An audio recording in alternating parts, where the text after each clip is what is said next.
All right. Greetings from Michigan. My name is Christy Nelson, and I'm the Adult Education Coordinator for Northwest Michigan Works Adult Education. Northwest Michigan Works manages the adult education program for the Traverse Bay Area Intermediate School District, who is the grant recipient of the state adult education funds. As you can see on this title slide, our program sites are housed inside Northwest Michigan American Job Centers. And so on the picture I am showing you on the left, the slide is a Michigan Works Service Center. On the right-hand side is a picture of our Learning Lab logos. And also on the bottom right-hand side picture, you see just a little snapshot of teacher working with students and also students working in the background. In Michigan, the governor created the Regional Prosperity Initiative and asked that all state services follow a 10-region service delivery area. If you look at the graphic on the upper left, the gray shaded area is our region, Region 2, Northwest Michigan. It is predominantly rural and approximately the size of Connecticut. If you look at the graphic again, any item that has a red bullet are locations of Michigan Works Service Centers, and also they house a Michigan Works Learning Lab. Blue dots only are just local learning labs. The Michigan Works area, the Northwest Michigan Works Adult Education Program covers all of Region 2. This is unusual as most regions have a minimum of 3 local program providers. Northwest Michigan Works is the workforce development provider, and they too are the only provider of services in Region 2. What is also unusual about this is that most funding sources, which are usually managed through several sources, are now managed through this one provider. Our learning labs are housed inside the Northwest Michigan Works Job Centers, but again, as noted, we have 2 other labs housed inside, one housed inside a library and one housed inside a Christian-based service center. Our tagline is Education for Employment to help students understand that we focus on educational goals that are tied to employment. We serve about 650 students a year in the areas of ABE, HSE, HSC, and ESL. And of those 650 students, about 300 utilize the blended learning option. We began to use blended learning as an option for our students in 2012. It was the perfect storm. Gas prices skyrocketed and the recession hit. Our enrollment numbers were dramatically dropping, but we knew that there was still a strong need for services. In our program planning, we looked at a new delivery system that we could afford that would also meet the needs of those students who couldn't make it to our labs. We did a regional distance learning training through Project Ideal and included all of the literacy councils in the area. The blended learning option was slow as teachers struggled to understand the value of this new option. They felt threatened for their jobs, so they often didn't suggest the option to new enrolling students. Through a lot of professional development and nudging and having them present their own techniques to other teachers, we now have a very healthy blended learning program. In 2018, with good economy and lower gas prices, we still see a need for this blended learning option. Students are now often working 2 jobs or overtime on their one job because there is a shortage of workers and many jobs go unfilled. They don't have time for class. They are making money but still have a low wage. So providing this blended learning option, they can now learn at home while still working at their jobs. There are many program benefits to a blended learning option for our students. First, it meets the needs of a different population that we probably never served before. A recent review of our program data revealed that 49% of our students were under the age of 24. That's a really huge shift comparing to what we used to serve previously. These students, these under 24 age students, are very computer and internet savvy, so they know how to manipulate the software very easily, and this type of instruction is interesting to them. A major benefit, and I can't suggest this very strongly, is that we are seeing many more completions rather than dropouts. The student benefits include instruction that is individualized to their needs and their knowledge base. They can work faster or slower based on their learning style, and they can work anytime. They don't have to worry about when the Learning Lab schedule is open. Having access to a Chromebook and data jetpacks that can be checked out is an option that helps them eliminate the barrier of no access. One of the strong features is these students learn organizational and time management skills, and they're doing it on their own. They realize that they can't finish unless they keep to a time schedule. They have easy access to a teacher using Google Hangouts, and I should note that all students, when they register, must have a Gmail account, and if they don't, they're signed up for one at that time. This next slide is an image of our Learning Lab kiosk. We've made many great improvements to our program that have enhanced the blended learning option. One of these enhancements is our Learning Lab kiosk screen. Any student, whether they are on-site at the Learning Lab or off-site, access their software through this menu. This helps maintain a consistency of instruction. All resources are available through this site. Web pages are linked so that a teacher can easily direct a student to a resource through this portal. This slide shows many of the comments we hear from the students. Many say this is hard, and again, that time management feature of it's important to set aside time to do it or you won't get it done. But the one that I think is most impressive is the last one that says, I thought I would never be done, but once I finished, I was so proud of myself. This was one of the major complaints of the teachers who dissuaded students from doing the blended learning option. They felt that it just took too long for them to complete. But conversely, what we're seeing is students that actually do complete who may never have completed before. The data says a lot. If we look at our NRS data comparing our on-site students to those whose hours are more than 50% at a distance, you can see there is only a slight difference in performance. The average attendance hours are more for the blended learner, but the measurable skills gains have only a difference of 3%.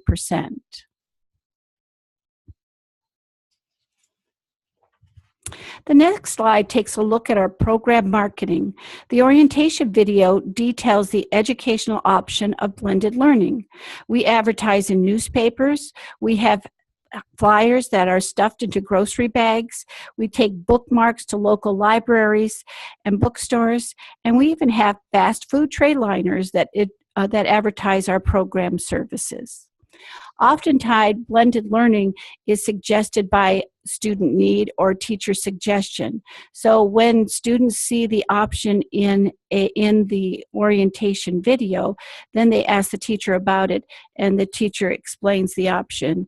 Conversely, if a student is struggling with attendance, the teacher might suggest this option to help a student maintain some regular Learning Lab hours.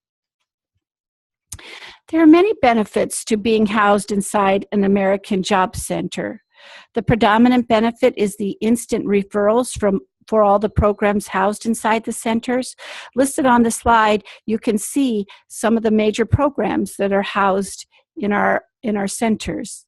So migrant services, youth services, of course the reemployment services. We have WEO Adult, vocational rehabilitation services, and Experience Works. There are many benefits on the right-hand side for these coordinated services. The major ideas are that we have a unified WEOA plan with Titles 1, 2, and 4. We have access to supportive services from all of our partner programs to help eliminate student barriers. We share infrastructure costs, which greatly reduce program costs. And most importantly, we have open daily communication and collaboration that brings out a more efficient delivery system. I'm sure that there are many more benefits, but I have just listed a few. I'm sorry I could not be there for today's presentation, but this final list lists my contact information. If you would like more information, please feel free to call or email me, and I would be happy to answer or share any information that I have. Thank you.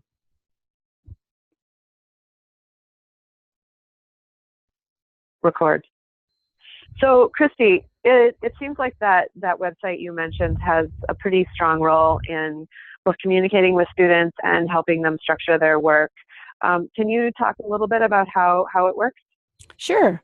So the website has become extraordinarily efficient for us for a variety of reasons. The first main reason is that Michigan Works tracks all people utilizing their services through a program called G-Stars. So when they enter the building, they log in or do a swipe card. This is the exact same system. So now we can start tracking attendees using our services at home. And we know that data is important, so when they log in, they have a certain code to log in, and then they can track where they're learning from. So we have all the learning labs listed, or they can say, I'm working at home or from another location not located in the learning lab. So when they select that, they're signing in. And the cool thing about this is it will start to track their time. So not only can we track what they're doing, but we can track their time that they're in. So they can say, I'm working on a GED, and then once they get in, we get into this portal and this Learning Lab kiosk. So again, really the one I mentioned before, all the benefits of this are that every resource that we have is located in this one area. So whether a student be at home or in the Learning Lab, they see the same information. A good example of that is this welcome is we have a Learning Lab orientation video. Again, I mentioned that we mentioned distance learning or blended learning as an option within this portal.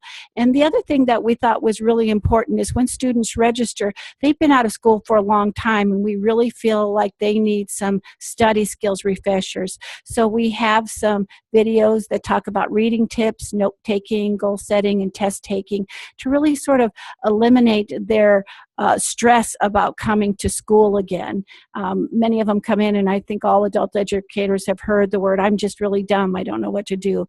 And these are available. They not only have to do them at registration, they must do them. It's a requirement. But then they have access to them if they want to go back and review it at any time. And the other thing I wanted to mention is that each area is organized exactly the same. At the top, we have the Learning Lab software, the software that we've purchased for use.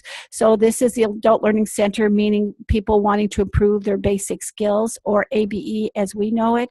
So we have Odysseyware and Burlington English. But then there are also, what we've tracked is wonderful resources on the web, on the internet, that are available to us. So there's the Real Life, the News for You newspaper from New Readers Press. We know about Learn Free, and this natural reader is a thing that an option that you can click and allows you will read any web page for you. Another really useful tool that we all use is this Khan Academy. And again, Khan Academy has wonderful resources and videos. So when a student's working at home, and if they or in the lab and they get stuck on something, the teacher has a resource to automatically direct them to another link and to navigate to it very easily. If a student is having trouble navigating, again, in Google Hangout, the teacher can, the student can watch the teacher's computer, and she can show them how to navigate to the particular item. So I'll just show you one other one, this high school equivalency. Again, here's the software that we have at the top and the resources that we have at the bottom. We love those GED. And Christy, oh, sorry to interrupt. Do teachers have access to information about the types of resources that learners connect with through this website? Do they know what they've gone into and what they've used? Can they Yeah. tell? It doesn't track. That's a good question, and the answer is no, because what it does is, did you see how it opened in a new window? So whenever they click on Yep. something, it opens in a new window. And so once it goes outside of the system, we can't track that. But what it is tracking is the time that they're staying in the system, because do you see in the background how it's still open? So therefore, the other page is open still, so it's still tracking the time that they're in the system, and it doesn't stop tracking it until they log out. So what it does is it gives them a check-in time and a check-out time.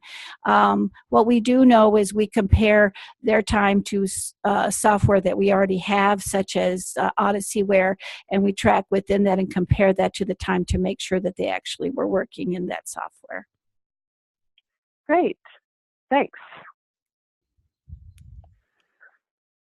Christy, I'd like to ask you a question about how this blended learning benefits from the coordinated services and is able to draw on the resources of the other title-funded programs.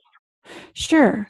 I guess the best way to explain this, well, we were just looking at the Learning Lab kiosk. So to explain one major benefit, and when I pointed out, and you see the third bullet on the right-hand side, shared infrastructure costs, is Northwest Michigan Works has people that deal with promotions and are graphic design, so they're very, very talented in setting up web pages and everything. So we had the direct benefit of their use, and I came to them and said, here's my vision, and they helped put the vision into actual reality. So that's part of it. And also all of our tech support. So if we have kinks of things that aren't happening, we also always can go to them. Again, they're not adult ed staff. They are the blended learning staff for all the programs that you see, Title 1, 2, and 4. Again, Title 3 is the rehabilitation services. So really, they used to be housed inside our one-step centers, but no longer are. But the other really main benefit is that all funding from all of these sources, 1, 2, and 4, and really there are other programs, other funding sources that we use, all go into the general fund that's all blended together. So it pays for our internet, it pays for the light and heat and water and rent.